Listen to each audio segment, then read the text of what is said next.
Daily Bible word தமிழுக்கு அன்புடன் வரவேற்கிறோம். இன்று மார்ச் 8, 2026. தவக்காலம் 3ஆம் வாரம் ஞாயிறு. குறுகிய வாசகம். நிலைவாழ்வு அளிக்க பொங்கி எழும் ஊற்று கிறிஸ்துவே. யோவான் எழுதிய தூய நற்செய்தியிலிருந்து வாசகம். அதிகாரம் 4.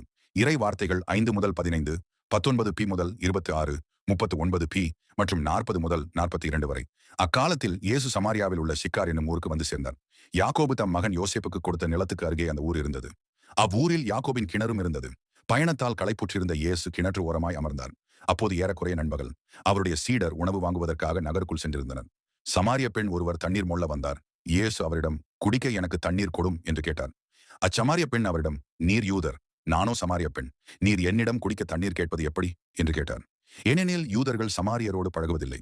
இயேசு அவரை பார்த்து, கடவுளுடைய கொடை எது என்பதையும் குடிக்க தண்ணீர் கொடும் என கேட்பவர் யார் என்பதையும் நீர் அறிந்திருந்தால் நீரே அவரிடம் கேட்டிருப்பீர். அவரும் உமக்கு வாழ்வு தரும் தண்ணீரை கொடுத்திருப்பார் என்றார். அவர் இயேசுவிடம், ஐயா, தண்ணீர் மொள்ள உம்மிடம் ஒன்றுமில்லை, கிணறும் ஆழமானது. அப்படி இருக்க வாழ்வு தரும் தண்ணீர் உமக்கு எங்கிருந்து கிடைக்கும்? எம் தந்தை யாக்கோபை விட நீர் பெரியவரோ? அவரே எங்களுக்கு இக்கிணற்றை வெட்டி தந்தார். அவரும் அவருடைய மக்களும் கால்நடைகளும் இதிலிருந்துதான் தண்ணீர் குடிப்பது வழக்கம் என்றார். இயேசு அவரை பார்த்து, இந்த தண்ணீரை குடிக்கும் ஒவ்வொருவருக்கும் மீண்டும் தாகம் எடுக்கும். நான் கொடுக்கும் தண்ணீரை குடிக்கும் எவருக்கும் என்றுமே தாகம் எடுக்காது. நான் கொடுக்கும் தண்ணீர் அதை குடிப்பவருக்குள் பொங்கி எழும் ஊற்றாக மாறி நிலைவாழ்வு அளிக்கும் என்றார். அப்பெண் அவரை நோக்கி, ஐயா, அத்தண்ணீரை எனக்கு கொடும். அப்போது எனக்கு தாகமும் எடுக்காது. தண்ணீர் மொள்ள நான் இங்கு வரத் தேவையும் இருக்காது. நீர் ஒரு இறைவாக்கினர் என கண்டு கொண்டேன்.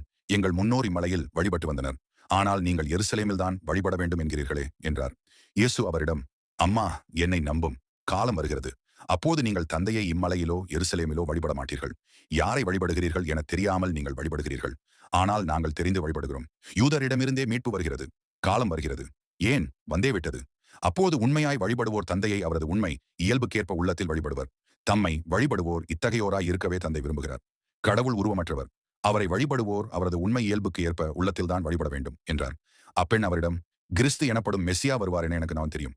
அவர் வரும்போது அனைத்தையும் எங்களுக்கு அறிவிப்பார் என்றார். இயேசு அவரிடம், உம்மோடு பேசும் நானே அவர் என்றார். அவ்வூரில் உள்ள சமாரியர் பலர் இயேசுவிடம் நம்பிக்கை கொண்டனர்.